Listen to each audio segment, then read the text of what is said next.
Hello, chess enthusiasts. Today, I want to share some valuable insights about the French defense in chess. As a serious player, it's crucial to be well prepared for this opening. In this video, we'll delve into 5 tricky traps that you can use to catch your opponents off guard when they play the French defense.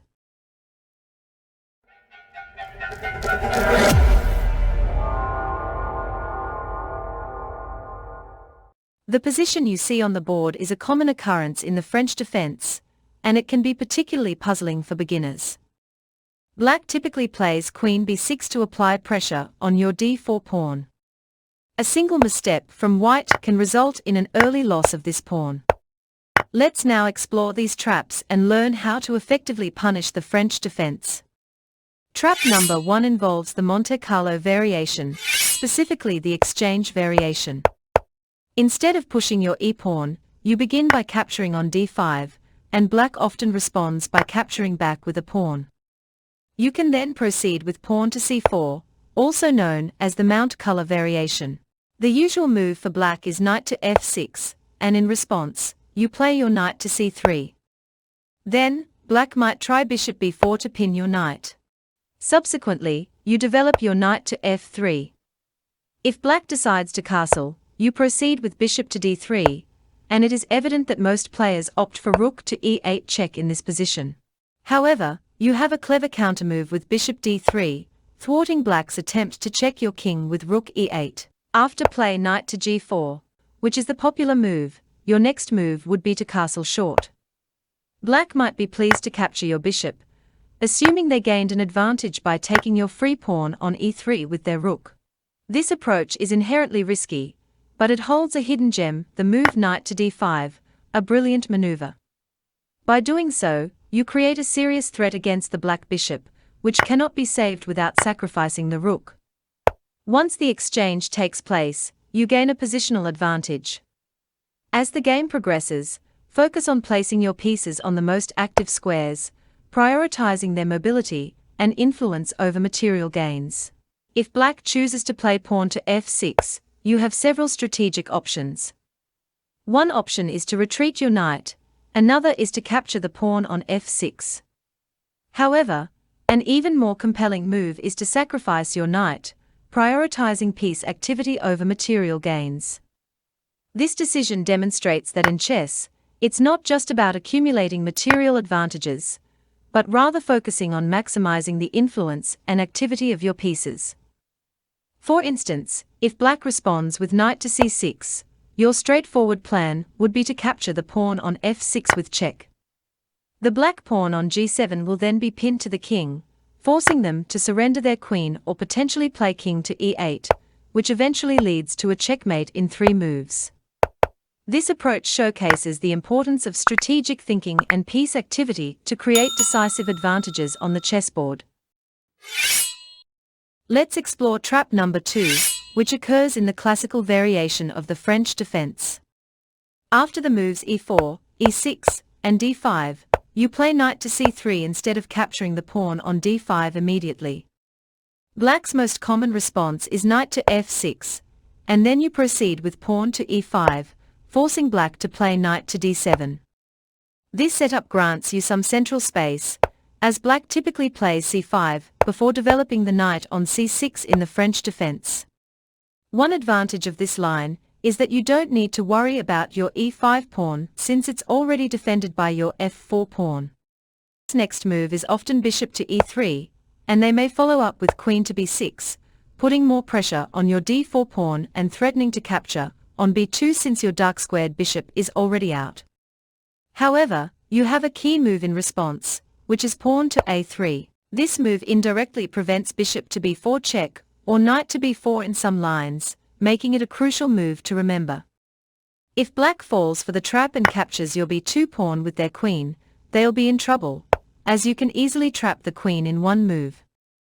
But if Black avoids this and plays something like knight takes d4 instead, you'll see a massive simplification in the position, with both sides trading off pieces. In this scenario, after knight takes c5, there's a real threat of queen takes b2, and this line can be advantageous for you. You can play pawn to b4, attacking the knight, and if it moves away, you can continue to simplify the game.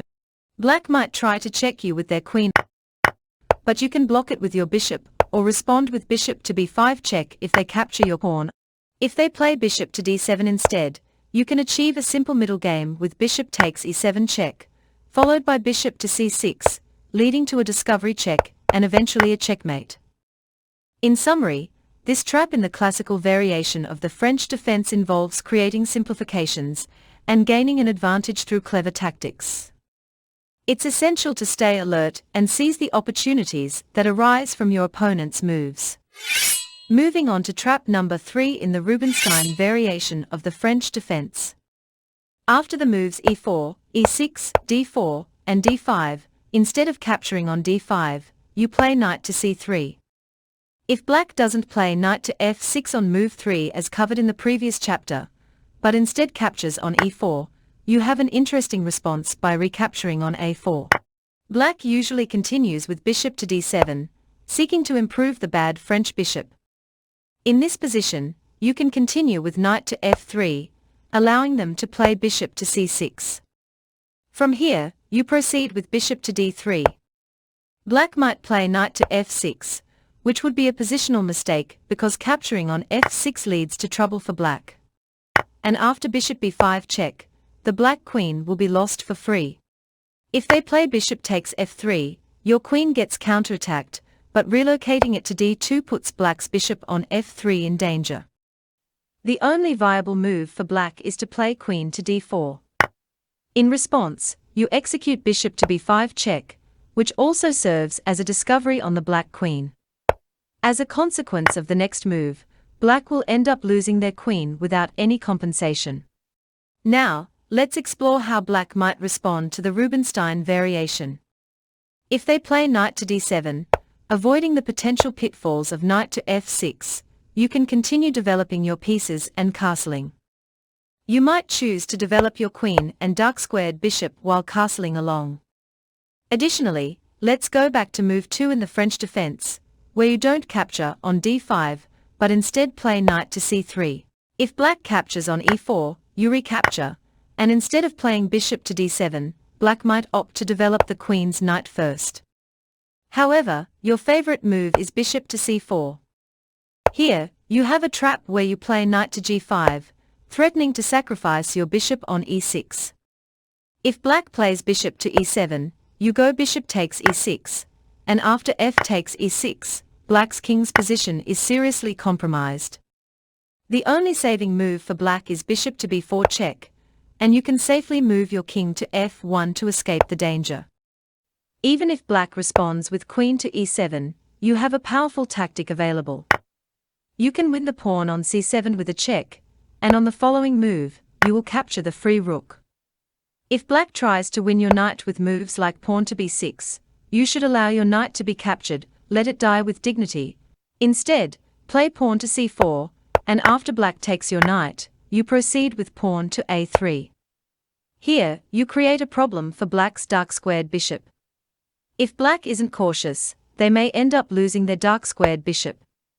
These were some of the traps that you should be aware of in the Rubinstein variation of the French defense. By being familiar with these tactical ideas, you can surprise your opponents and seize advantageous positions in your games. Let's now explore trap number 4, known as the Elbow Gambit. This gambit doesn't have an official name, as it is a variation that the presenter developed. It deviates from the typical French defense opening moves. The elbow gambit starts with e4 and then e6, aiming to avoid the standard French defense move orders involving c5, bishop c5, and bishop b4 check. Instead of playing pawn to d4 immediately, you play pawn to c3. French players almost always respond with a pawn to d5 on move 2. After this, you play d4, temporarily sacrificing a pawn for rapid development and active piece play. Black's typical move is to capture on e4, and you continue by playing queen to c2. If black plays queen to d5, this will be a misplacement of the queen, wasting time in the opening. Black's most common response is knight to f6. In the elbow gambit, you play knight to d2. If black plays pawn to c5, another typical French defense move, you simply recapture your pawn on d4. Taking back on d4 is not part of the Gambit's strategy. After black recaptures, you go knight to f6, delivering a check. They'll take back with their queen, and then you proceed with knight to f3, sacrificing another pawn. Now, you play bishop to g5, almost trapping black's queen. If black plays queen to g6, you continue with bishop to d3. Black cannot capture your b2 pawn due to queen takes c8, which leads to checkmate. If black plays queen to h5, a powerful response for white is to castle queenside. This move sets up a clever tactic where black can lose immediately if they play pawn to h6. Alternatively, a more direct approach for white is to play bishop to b4 check, signaling the intention of sacrificing the bishop to open up an attack. If black captures the rook with their knight, white can retake with the bishop, exposing the black king and involving other pieces in the offensive. Another option is to go with bishop to g6, aiming to win black's pawn on h5. If black takes the bishop with their queen, there is an immediate checkmate.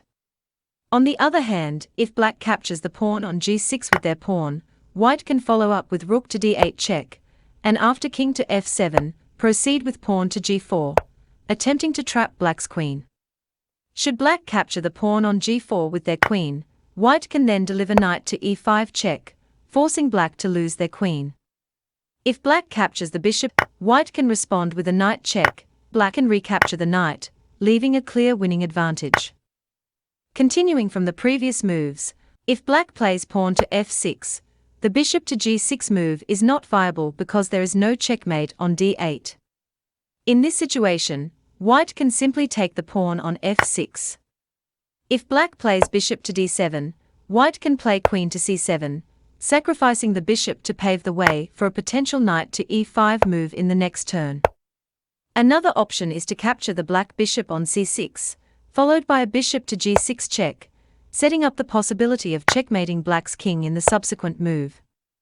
This position clearly favors white, as black's pieces at the back are immobilized, giving white a significant advantage in the game. It offers exciting tactical possibilities, and can be a surprising weapon to use against opponents who are not familiar with this variation. If you're interested in learning more about the elbow gambit, feel free to let me know in the comments, and I can explore the remaining lines with you. Let's move on to the last trap in the French defense, specifically the knight variation. This variation starts with e4 and e6, and instead of playing d4 or pawn to c3, you play knight to f3, known as the knight variation. Black will likely play d5, expecting you to go knight to c3, which is the two knights attack. However, your plan is to go pawn to d3, allowing black to capture on a4, so you can counterattack with knight to g5, putting pressure on the pawn on e4. If black captures your pawn on d3, you respond with bishop takes d3, intending to execute the tennis opening gambit. But there's a slight problem here. After black plays pawn to f6, you cannot take on f7 as black can simply capture your knight for free. To overcome this issue, after black plays pawn to f6, you go queen to h5, preventing black from taking your knight. If black captures your knight on g5, you can take their rook on h8. Most commonly, black plays queen to f6, and now you take the free pawn on f7. Queen takes f7, you have a winning move with bishop to g6, pinning the queen to the king. If black plays king to e7 instead of taking your knight, you simply capture the poor rook on h8. If black plays knight to c6, you castle short to put your king to safety first. On the next move, you'll play knight to g6, attacking black's dark-squared bishop. As an example, if we start with knight to c3 and black responds with bishop to e7, we can follow up with queen to e2. If black chooses to castle kingside, we intend to castle queenside in this line. Now, the move to consider is bishop to e3, especially if black plays h6. By doing so, we keep our knight on g5 for the remainder of the game. If black decides to capture our knight on g5, we can confidently take back with our pawn, resulting in a clear advantage for white. This move leaves black in a difficult position and offers a promising outlook for white in the game. Your rook can deliver a check on h8, and then you go queen to h5 check, leading to checkmate. Sometimes, instead of capturing on g5, black may play knight to c6. In this case, you can leave your knight on g5 for the remainder of the game and proceed with your usual development. Bishop to e3 is a good move, and if black plays h6, you can simply capture on g6, which puts you in a winning position. In conclusion, the knight variation in the French defense offers various tactical opportunities for white to gain a significant advantage and put black under pressure.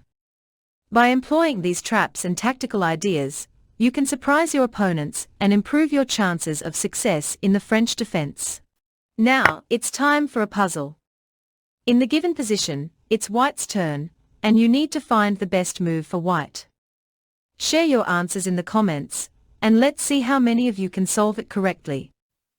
Also, don't forget to like and subscribe to stay updated with future videos. Take a moment to check out the other videos appearing on your screen right now. Thank you for watching, and I look forward to seeing you in the next one. Take care and peace.